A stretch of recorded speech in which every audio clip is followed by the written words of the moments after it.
Bonjour à tous, j'espère que tout le monde va bien. Avant tout, je tiens à vous remercier de votre présence aujourd'hui à cet atelier. Car en fait, nous sommes réunis aujourd'hui pour vous parler d'un projet qui nous tient fort à cœur pour Neoledge. Un appel d'offres qu'on a remporté il y a plus d'un an de ça, enfin tout juste un an de ça, avec la SNCF Réseau, concernant le remplacement de leur gestion électronique de courrier. Un projet qu'on a appelé le projet Corsair. Et donc, pour ce faire, aujourd'hui, je suis accompagnée de nos clients de la SNCF, que je vais laisser se présenter, Claire. Bonjour à tous, Claire Bingui, donc responsable pôle qualité et suivi du courrier à la direction juridique de SNCF Réseau.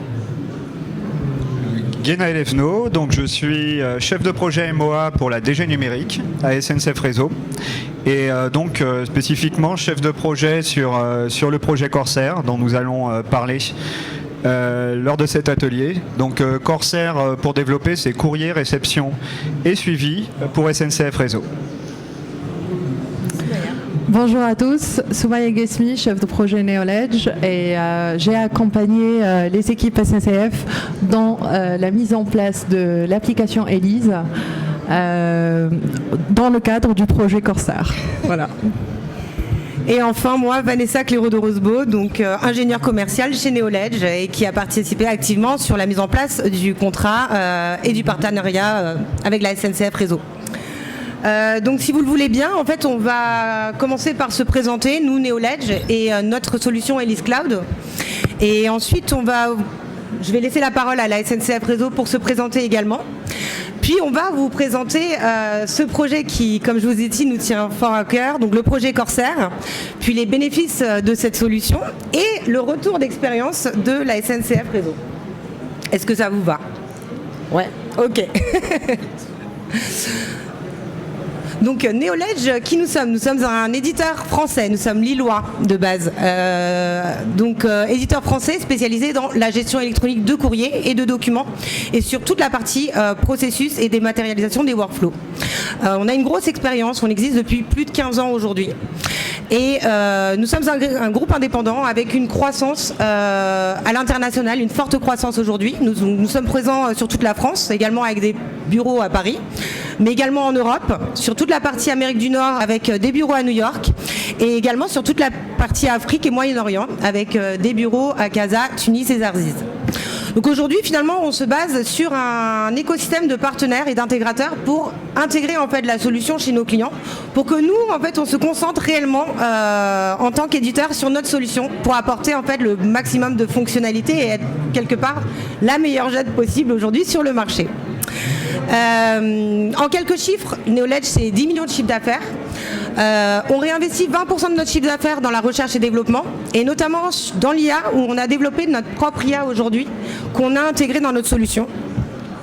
Et donc 115 collaborateurs qui travaillent chez Neoledge aujourd'hui, c'est 300 clients et c'est plus de 250 000 utilisateurs au quotidien qui utilisent la solution quotidiennement. Donc pour vous donner un peu alors on est également membre de différents partenaires, donc du club DSI France, de la French Tech, l'UGAP, Canut, le RESA, et on est également partenaire Microsoft Gold, je vais y arriver. Et donc pour vous donner en fait une ordre d'idée sur les clients qu'on adresse aujourd'hui, c'est bien simple, on est présent sur tous les secteurs, que ça soit sur le secteur public ou le secteur privé.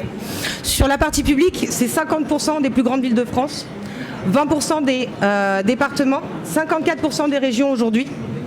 On a également 8 ministères à notre actif aujourd'hui, dont le ministère de l'Éducation nationale, le ministère de la Santé. On a également beaucoup d'ARS à notre actif, le Conseil d'État.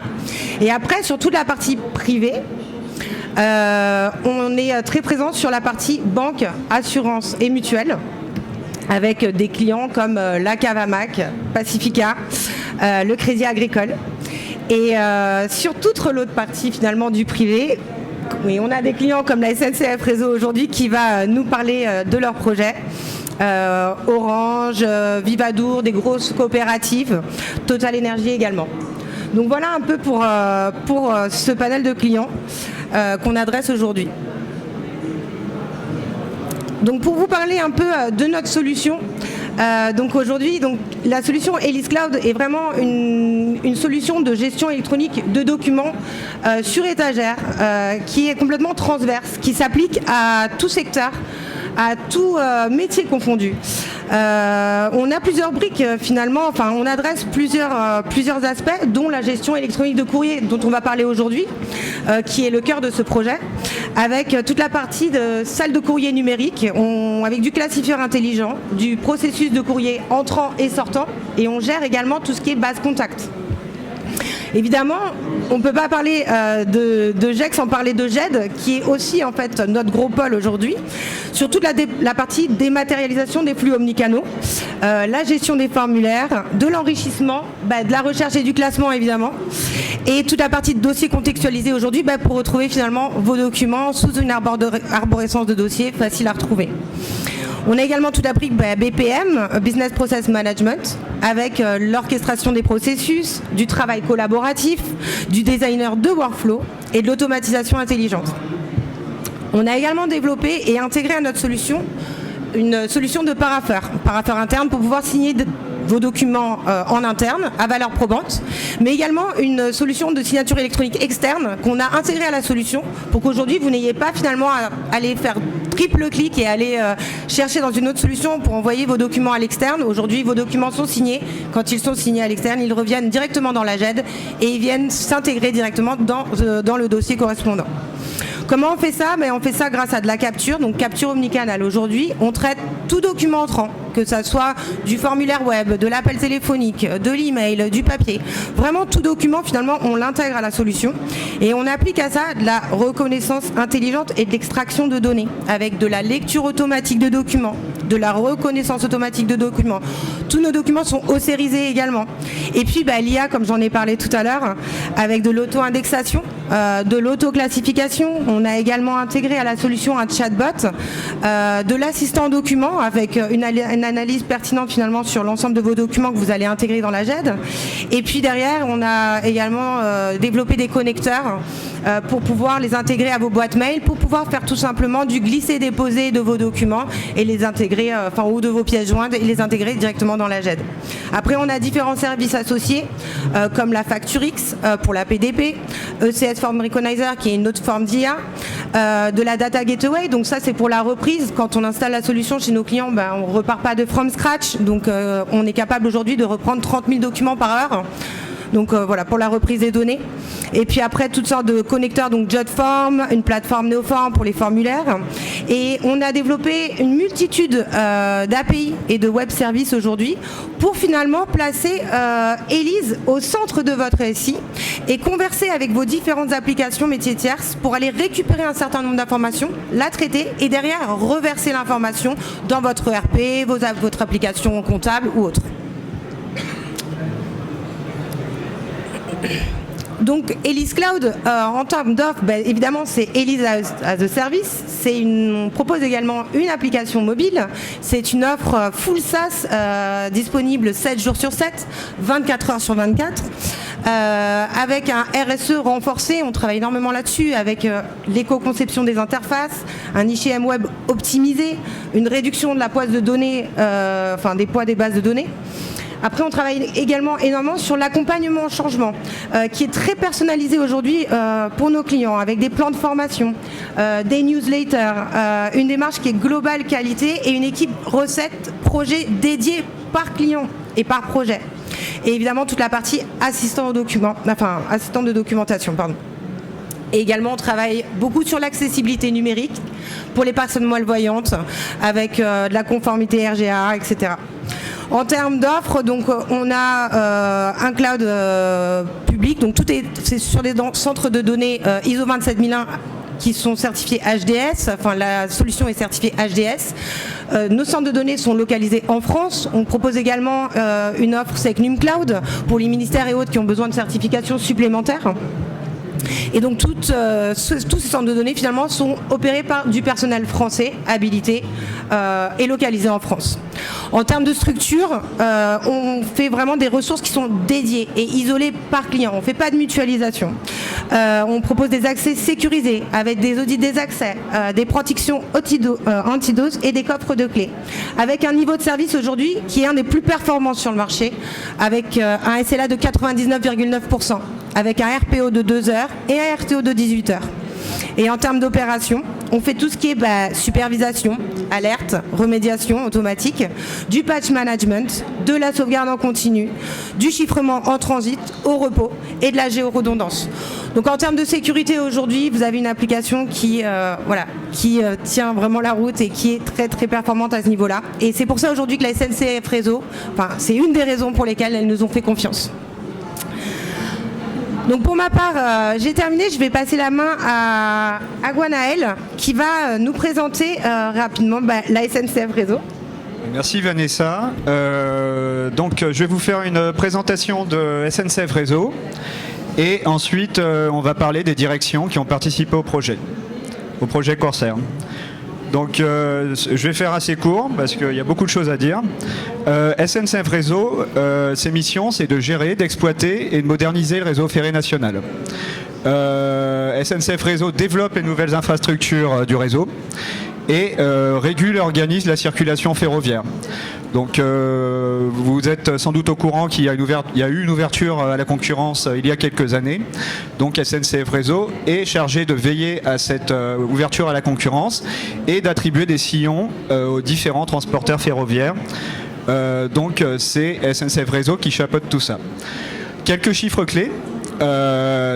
C'est 30 000 km de voies que SNCF Réseau entretient. Dont 2600 km de lignes à grande vitesse. On a plus de 50 000 collaborateurs et environ 5 millions de voyageurs par jour qui empruntent donc le réseau. Ce qui est plutôt pas mal. Ouais, voilà. C'est énorme, effectivement.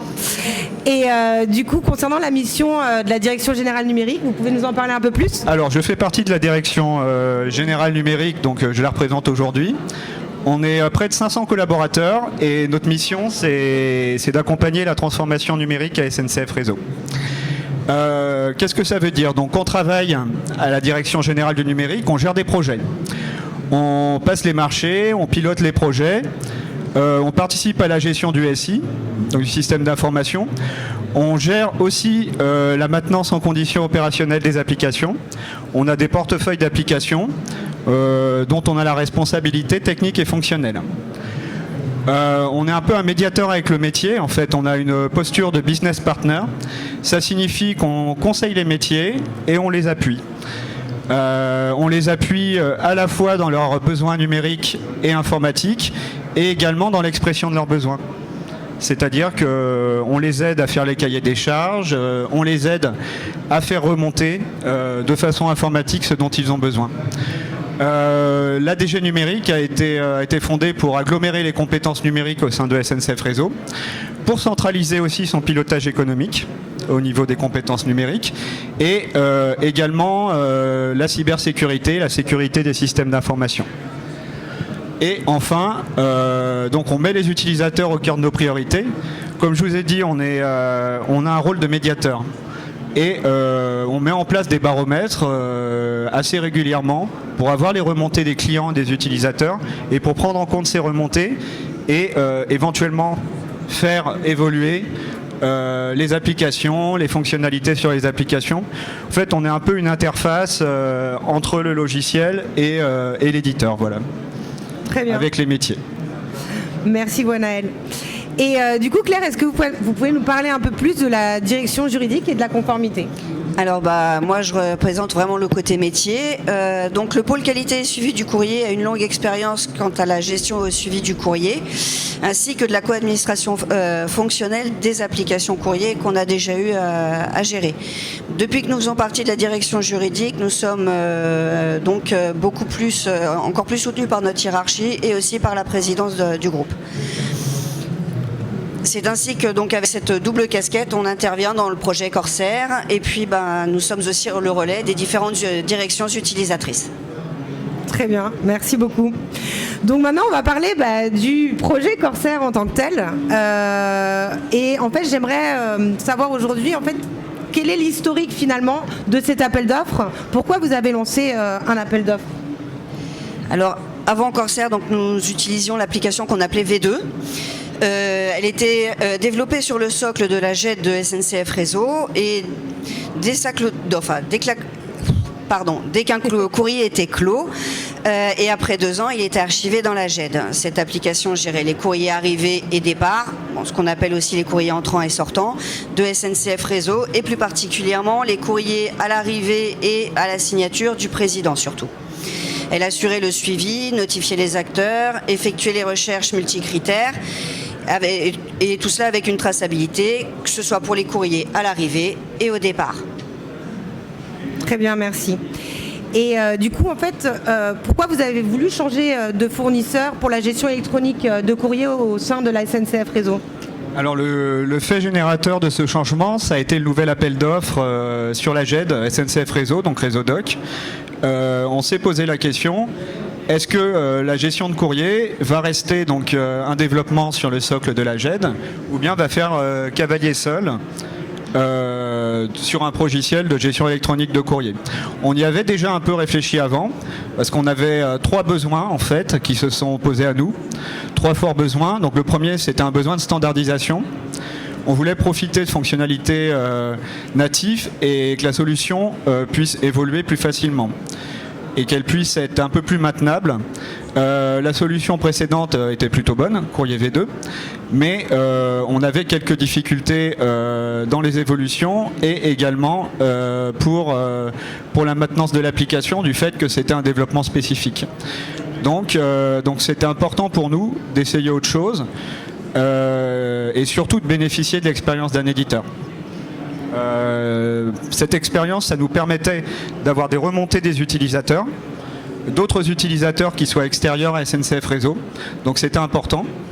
Un autre fait, c'est que pour l'utilisation de Courrier V2, donc on avait des bons élèves, on avait la direction juridique et de la conformité, le cabinet de la présidence, notamment la direction générale Île-de-France et d'autres directions.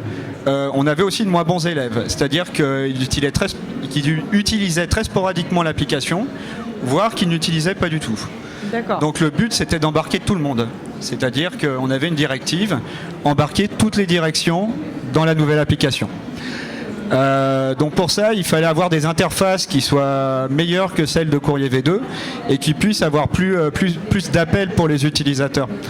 Donc c'était une bonne idée de profiter justement du renouvellement de cet appel d'offres pour pouvoir mettre en concurrence les différents éditeurs de GEC pour pouvoir proposer des interfaces et choisir la meilleure en fait. Et le troisième point, et pas des moindres, c'était les problèmes de performance sur l'ancienne application. On en avait pas mal, des problèmes de chargement des pages, et ça aussi on voulait y remédier. Donc on avait donc ces 3 raisons pour vouloir passer à un logiciel, d'un développement spécifique à un logiciel. Et aussi, donc à partir de là, il y a exactement 2 ans, donc ça a démarré à Documation, ici même. On a fait un peu le benchmark des différentes solutions pour voir ce qu'elles avaient à proposer, les différentes solutions de GEC. C'est là qu'on a rencontré Neoledge et aussi différents autres acteurs de la gestion électronique de documents. On a fait un peu le tour des stands. Ensuite, on a eu des présentations et ces présentations ces démos nous ont convaincus qu'on allait passer à un logiciel de GED. Donc, on a lancé un marché différent pour la gestion électronique de documents et voilà. Donc, c'était déjà il y a 2 ans. Exactement, c'est vrai. Le temps passe vite. Oui. Et du coup, quels étaient plutôt les enjeux du projet Corsair ? Alors il y a eu un grand nombre d'enjeux, on a sélectionné 4 en particulier qui étaient assez importants. Tout d'abord, l'application devait assurer la traçabilité pour les courriers traités et conserver un historique. Ça c'était l'existant, c'est quelque chose qu'on avait déjà avec Courrier V2 et qu'on devait garder. Ensuite, donc l'application, elle devait pouvoir s'interfacer avec la GED, SNCF Réseau, donc avec RéseauDoc, via une API pour qu'on puisse archiver les courriers. Auparavant, les documents étaient hébergés dans RéseauDoc. Maintenant, ils seraient hébergés dans la nouvelle solution, mais ils seraient toujours archivés dans la GED. Donc pour ça, il fallait une API. Donc déjà pour pouvoir archiver les courriers, et éventuellement aussi pour accorder au système d'information des SNCF Réseau ultérieurement, sur d'autres applications notamment. La performance, donc on en a parlé tout à l'heure. L'application, elle devait supporter une volumétrie assez importante. Donc on a une volumétrie de 80 gigas à peu près qui est passée de courrier V2 à Corsair. Et on compte doubler jusqu'à 200 gigas, une belle montée en charge avec l'arrivée de toutes les directions de SNCF Réseau. Et enfin, le quatrième enjeu, et non des moindres, donc c'est respecter les exigences de cybersécurité de SNCF Réseau, qui ont beaucoup monté ces dernières années parce qu'on est beaucoup exposé. Donc ce qu'il faut savoir, c'est que chez nous, on signe un document qui s'appelle le PAX, qui est un document qui liste toutes les exigences au niveau cybersécurité de SNCF Réseau, et on ne va pas contractualiser avec un éditeur ou un acteur qui ne peut pas tout respecter ces exigences. Donc ça c'est vraiment quelque chose auquel on fait très attention parce qu'on est exposé en tant que grand acteur du transport ferroviaire en France. Et donc c'est très important pour nous que l'éditeur puisse suivre. Ok, je vous remercie. Et finalement, pourquoi vous avez choisi Elis Cloud pour votre gestion électronique de courrier ? Pour plusieurs raisons. Déjà, des raisons que vous pouvez voir sur cette slide. Neoledge avait beaucoup de choses à mettre en valeur avec Elis. Particulièrement parce que Neoledge il respectait à peu près 100% de notre cahier des charges. On était vraiment très proche du 100%. Et donc c'était l'éditeur qui pouvait proposer la solution qui reprenait courrier V2 dans sa grande majorité. Donc l'autre critère qui nous a poussé à choisir Elis, c'est qu'on avait accès à des plus. Donc déjà le cahier des charges, déjà le respect du cahier des charges, mais en plus on pouvait avoir des statistiques, donc des statistiques BI, accès à un parapheur ElisFlow, ce qu'on n'avait pas auparavant. Donc ça c'était plutôt important pour nous de pouvoir avoir un client lourd pour signer les documents. Une application mobile, donc ça c'était une demande forte au niveau de la direction pour la gestion des courriers, et un connecteur au niveau d'Outlook. Donc il y a à la fois donc la dématérialisation des courriers pour les transférer vers la GEC, mais aussi un transfert des pièces jointes directement d'Outlook vers l'outil de gestion électronique de courrier. Donc ça c'était assez important pour nous parce qu'on avait en vue justement d'utiliser ces pièces jointes et de pouvoir les sauvegarder et les archiver. La deuxième grande raison que je vous ai exposée tout à l'heure, c'est la sécurité. Donc la conformité RGPD, le fait que Neoledge pouvait suivre au niveau des données, qu'ils obéissaient aux normes d'archivage en cours et aux normes en matière d'informatique documentaire, et qu'ils avaient déjà des clients qui avaient des données qui étaient d'une protection assez forte, notamment des données médicales. Donc ça nous a un peu tapé dans l'œil. Et donc, ce qui était très important pour nous aussi, c'est ce qu'on appelait un F0 dans le projet, c'est-à-dire qu'on ne signait pas si l'éditeur ne pouvait pas obéir, c'était que les données soient hébergées en Union européenne. Et on voit actuellement avec la situation internationale qu'on a raison de tenir cette ligne. Et avec Neoledge, nos données sont maintenant hébergées en France. Donc elles sont hébergées et redondées en France. Et enfin, très important, l'accompagnement. On avait un projet un planning très contraint, un planning qui devait durer 6 mois Et on demandait donc dans ce marché que l'éditeur puisse nous accompagner dans ce projet activement. Et la proposition de Neoledge nous a convaincus, nous a plutôt séduits. Et on n'a pas eu à le regretter par rapport à la suite. Encore merci pour votre confiance. Du coup, maintenant, on va parler un peu plus du projet en tant que tel. Soumaya, tu peux nous parler de la mise en place du projet Corsair ? Tiens, excuse-moi. Oui, bien sûr. Après. Alors, donc, pour le déroulement de notre projet, nous avons suivi un planning qui a été conçu en 6 phases clés. Donc, je vous confirme que chaque phase a été définie de manière réfléchie et stratégique afin d'assurer un accompagnement efficace, une progression fluide du projet et une compréhension partagée des objectifs et des attentes. Donc, on a commencé avec une première phase qui est la phase d'initialisation en mai 2024. Et durant cette phase, on a pu définir les objectifs et les différents livrables qu'on va livrer à la SNCF Réseau tout au long de notre projet Corsair. Une deuxième phase qui était audit et conseil au paramétrage, qui s'est déroulée entre mai 2024 et juillet 2024. Durant cette phase, nous avons travaillé sur la compréhension des besoins de la SNCF Réseau en animant plusieurs ateliers. L'objectif était d'accompagner en fait les différentes équipes SNCF Réseau dans l'optimisation de leurs processus existants, tout en intégrant les nouvelles fonctionnalités offertes par notre application Elise. La troisième phase qui était installation et paramétrage et qui s'est déroulée en fait entre mai 2024 et septembre 2024. Et cette étape en fait a permis de garantir que toutes les configurations qu'on va faire au niveau de Elise étaient adaptées aux exigences des équipes SNCF Réseau et aussi aux spécifiques définis lors des phases précédentes. Une quatrième phase qui était la formation à recette, qui s'est déroulée entre octobre 2024 et novembre 2024. Cette phase, la phase de formation, en fait, pour nous, elle est très importante pour garantir l'autonomie des équipes SNCF, déjà pour qu'ils soient autonomes en interne.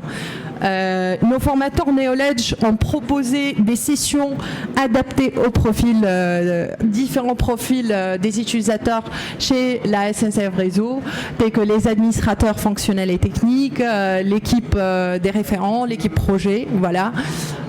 C'était très important en fait de garantir l'autonomie en interne et aussi le bon transfert de compétences en interne chez la SNCF Réseau. Voilà. Donc, une cinquième phase, normalement, oui. Une cinquième phase qui est la reprise des données, qui s'est déroulée entre août 2024 et novembre 2024. Et durant cette phase, nous avons assuré la reprise des données de l'ancienne application qui est Courrier V2 vers Elise. Cette reprise a été réalisée en un temps record, donc avec une coupure de service pendant 3 jours, seulement 3 jours. Ça, on peut le... Et ce qui a permis en fait de minimiser aussi l'impact sur les opérations au sein de la SNCF Réseau. Voilà. Et finalement, cerise sur le gâteau, c'était la 16e phase qui était mise en production et assistance au démarrage.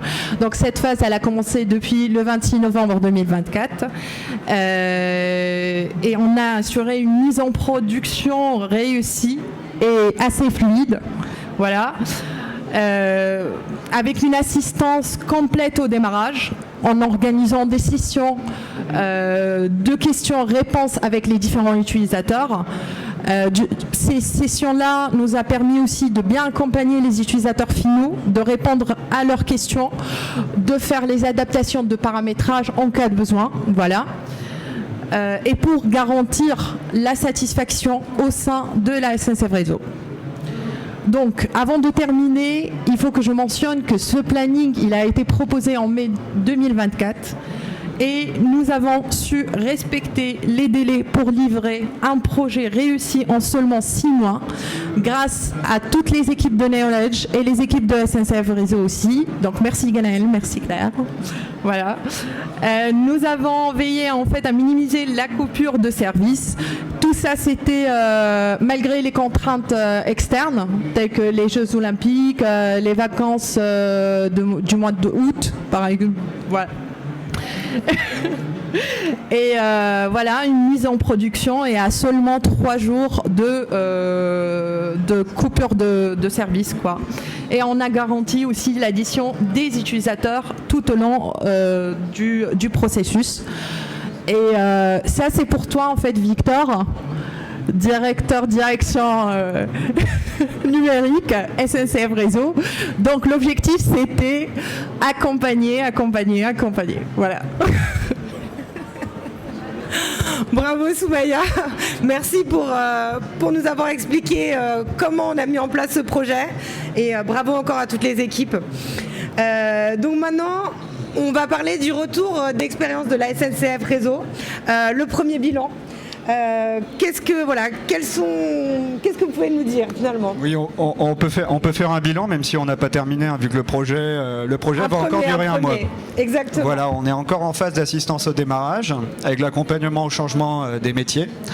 Donc ce qu'on a apprécié au niveau de Knowledge et de son accompagnement, c'est d'abord la souplesse dont ils ont fait preuve lors du projet.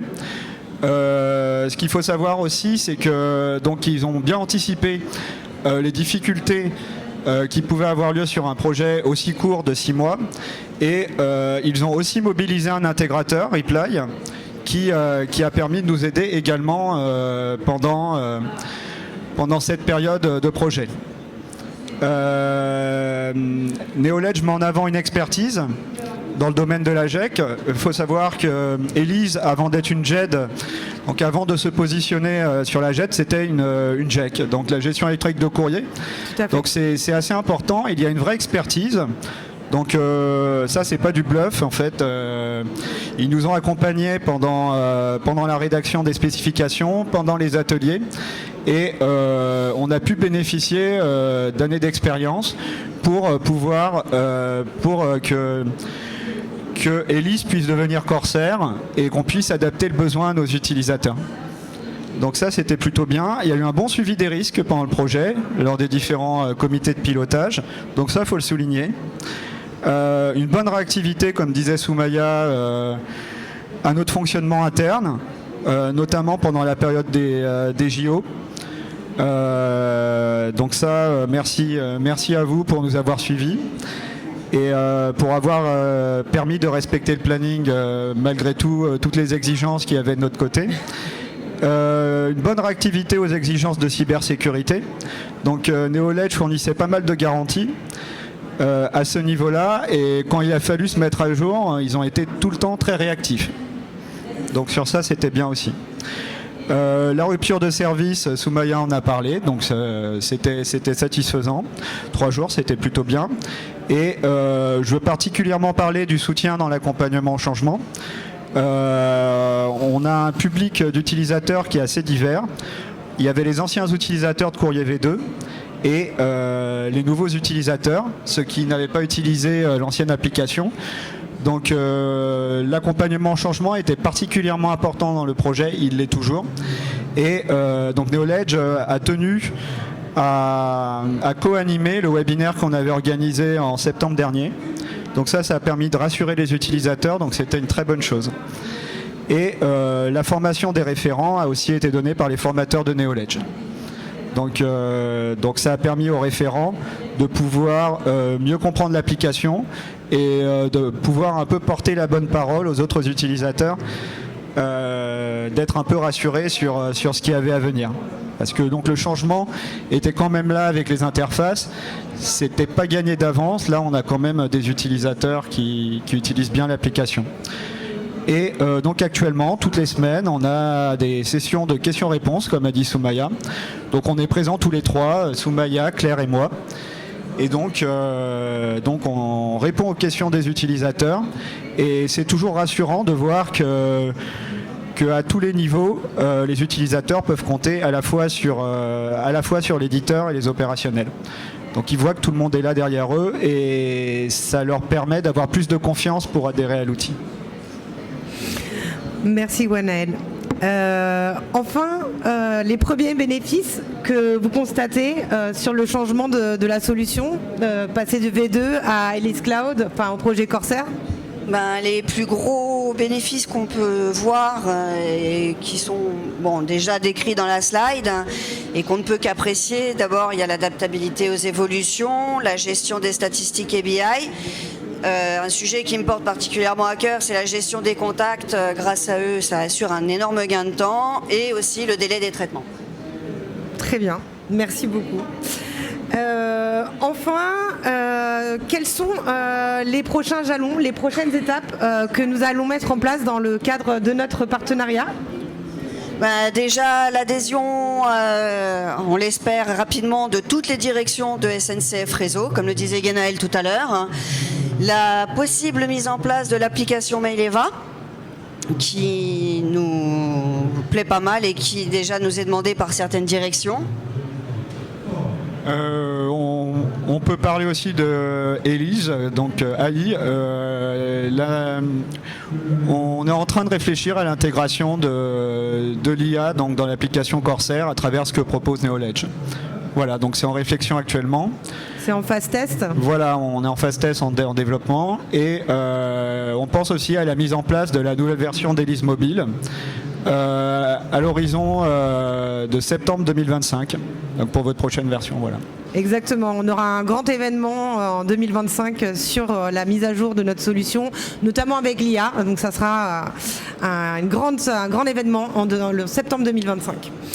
Et donc le mot de la fin, que pouvez-vous transmettre comme message à nos potentiels prospects ici qui auraient un projet dans la gestion électronique de documents ou de courrier ? Alors pas forcément un message à transmettre, mais déjà faites bien votre benchmark et allez voir un peu partout. Mais nous, ce qu'on peut dire sur Neoledge, c'est qu'on a apprécié cette collaboration et on n'avait pas du tout l'impression de travailler seul et ça mérite d'être signalé. Ça s'est vraiment bien passé.